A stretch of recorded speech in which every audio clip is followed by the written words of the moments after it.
We're on Ketubot Perek Vav, Mishnah Vav. Chapter 6, Mishnah 6 in Masechet Ketubot. We're going to talk about the halacha of Yitoma. Okay, so in order to do that, let's look at our chart. Okay, Kedushay Yitoma. We've actually learned this before. Let's move me out of the way. Now, Avraham and Sarah are married. Okay, and they have 3 children, Lavan, Esav, and little Rachel. She's 11 years old, 10 years old, whatever. Okay, very nice. Avraham, as an adult, can marry off his daughter if he wants to, and that's Kiddushin. She can then get divorced or whatever, but he can marry her. Now, let's assume, tragically, as is wont in our Mishnayot, Avraham dies. Okay? Sarah or Esav, the mother and the brother, can marry off Rachel to Yaakov, Kiddushay Ketana, Midirabbanan. Okay? Now, so this we've discussed. So they can marry her off. Right? She's a burden to the family. She's a financial burden. They don't have the money.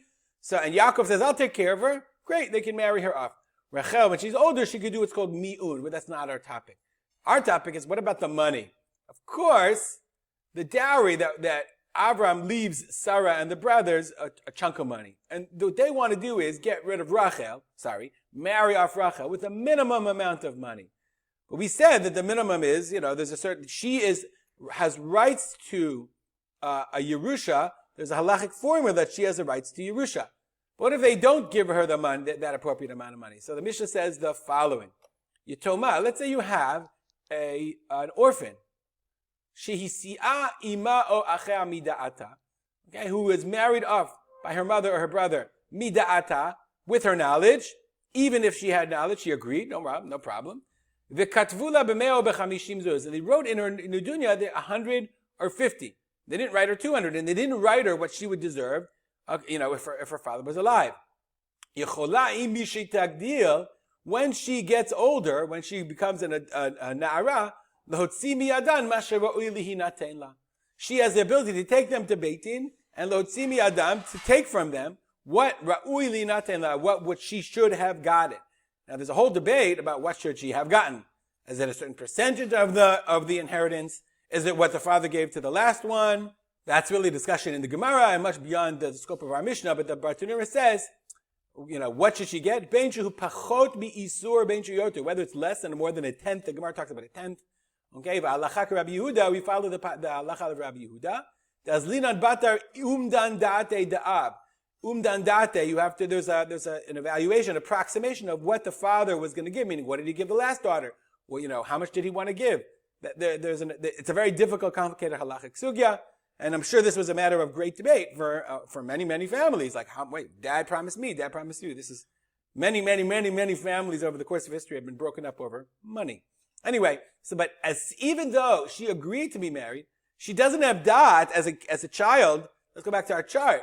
Rachel doesn't have dot as a child to say, I don't care. Give me okay, so give me a tiny amount of money. And then they keep the rest of the money, these boys, for themselves. That's not fair. She doesn't have doubt. When she gets older, she comes along and says, hey, I deserve this amount of money according to, this is what Avraham would have wanted, according to what dad would have wanted.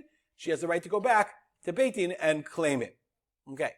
Rabbi Yehuda says, Im hisi et habata rishona, yinaten l'shniya kederech shenatan l'rishona. Rabbi Yehuda says, if he had already married the first daughter, then you have to give the second daughter what you gave the first daughter.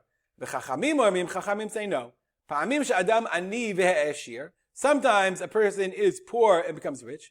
Or he's rich and becomes poor. Rather, you have to evaluate, you approximate the value of the property, and then you give her based on a percentage. Okay? So Rabbi Yehuda says, you just try to figure out what the father would have wanted. The Chachamim say, the Gati says, it's not that you became poor, because of course if you became poor, if you don't have the money, you wouldn't spend the money. He says, he was more miserly. He was less wanted to spend at a certain time in his life. And then he changes his mind. Or he's very ashir, spends, without any problem. And then he changes his mind and he becomes poor in mentality.